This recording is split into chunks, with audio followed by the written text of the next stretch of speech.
What's up everyone, Bartoli's Hideout Gaming here, and today I bring a very special video that I hope it can help your experience with Tomb Raider 1, 2, 3 Remastered. If you haven't played the classic Tomb Raider games for a while, or if you're a newcomer and you're struggling beating the levels because you either don't know what to do or where to go next, or simply because you're getting frustrated and losing motivation to go further in the game, this video is for you. I believe this video will help you get through the games because today I'm telling you 7 special tricks you need to know going into Tomb Raider 1, 2, 3 Remastered. Number 1. Play Lara's home level first. Okay, let's start this video by being honest. One of the biggest reasons why newcomers will probably give up on these games is because the games are really hard and the adventure starts sending you straight to hell, especially if you start with Tomb Raider 2. You start the game and you need to face countless traps and enemies, which will definitely give you a hard time, so before you starting your Tomb Raider adventure, I highly recommend you play the Lara's home level. This level is basically an introduction level where Lara teaches you how the Tomb Raider world feels, and most importantly, it teaches you the controls as well. You can jump around, interact with objects, and you will not die unless you really want to. So it's perfect to perfect your craft before starting your adventure. Plus, you get to explore the iconic Croft Manor, so yeah, give it a go. Number 2. Do not save ammo or health packs. So, this is something that I always done and will probably always end up doing, not only in Tomb Raider but in video games in general, really. Every time I get a new weapon, I tend to try it out, of course, but I will always end up saving this weapon for when it was needed. However, I would end up beating the game probably only using the weapon once or twice in the entire game. Same for health packs, really. Instead of using health packs every time I need, I would tend to save this for critical times only, and would finish the game with 99 of them, so please use it as you wish. The games are hard, but you don't need to make it even harder. Number 3. Complete the current level before switching off. This is an extremely important thing that needs to be done. If you don't know the ins and outs of the game, if you don't know the level designs with the back of your hand, then do not switch off the console without beating the level first. It is very hard to come back to Tomb Raider after a few days and know exactly what you've done before, and even harder to find out what needs to be done to advance in the level.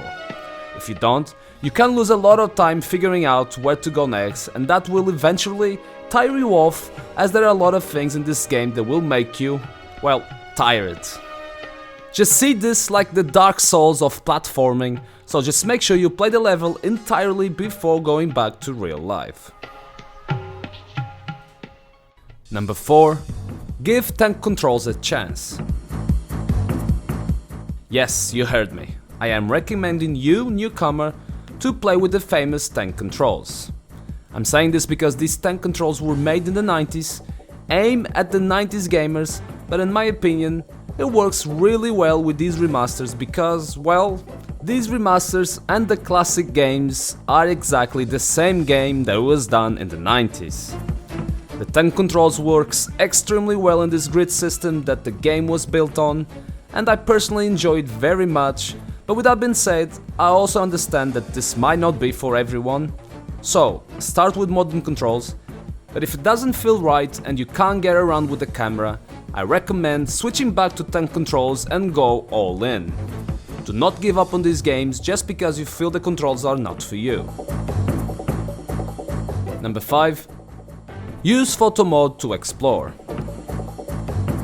One of the biggest quality of life improvement that these remasters have is the photo mode, where you have access to free camera, which can be a very nice hack for you.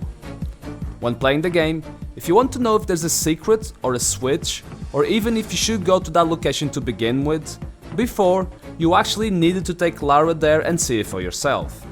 If there was nothing there, you will have to go all the way back, and that can take a lot of time and effort. However, if you use photo mode, you can simply navigate through the level and find out what you want to know with no effort and much time wasted. So give it a go. Number 6.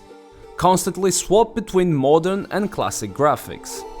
The graphics and lighting of these games are really well done and is literally everything that any classic Tomb Raider fans ever wanted. These graphics are so good and realistic that the developers even had to make openings to the caves to justify having a light source, or else those particular places would be just dark. However, some places are just not able to have a light source and therefore they are really dark, which becomes very easy to miss any needed items or switches in order to advance in the story. So swap between classic and modern graphics to see if there's something that you missed. Number 7. Watch walkthroughs on YouTube. These games are really hard, especially to newcomers, so if you feel overwhelmed about it and don't know where to go next or what to do next, simply check one of the walkthroughs on YouTube to make sure you can advance in the level. There's no shame at all doing that. In fact, apart from capturing footage, I haven't fully played Tomb Raider 3 in more than 20 years, so I see myself going back to these walkthroughs every couple of levels. No shame on doing that. I do it myself. So go for it if you get stuck. And yes, I lied, there's one more. Number 8. Use the cheats available in these games. One of the biggest features that these games have is the cheats that allow you to skip the current level or the cheats to get all the weapons in the game. For fun, back in the day, I always used the weapons cheat as I loved having the cool weapons straight from the beginning. The level skip change, I often used it as last resort in levels that were really difficult and I had no idea what to do or where to go next and couldn't be asked to check one of the walkthroughs. I don't recommend using this level skip cheats because you'll miss a lot of the story, but the developers implemented them for a reason, and that reason is to use it if you're struggling.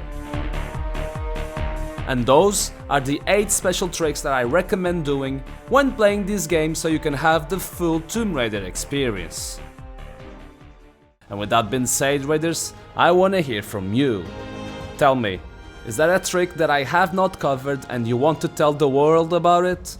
Have you used any of these tricks, or now that you know them all, will you do it on your next playthrough? Let me know in the comment section below, and if you enjoyed this video, please smash that like button and subscribe to the channel if you haven't already. Bartoli's Hideout signing out, thanks for watching, stay safe, and until our next adventure.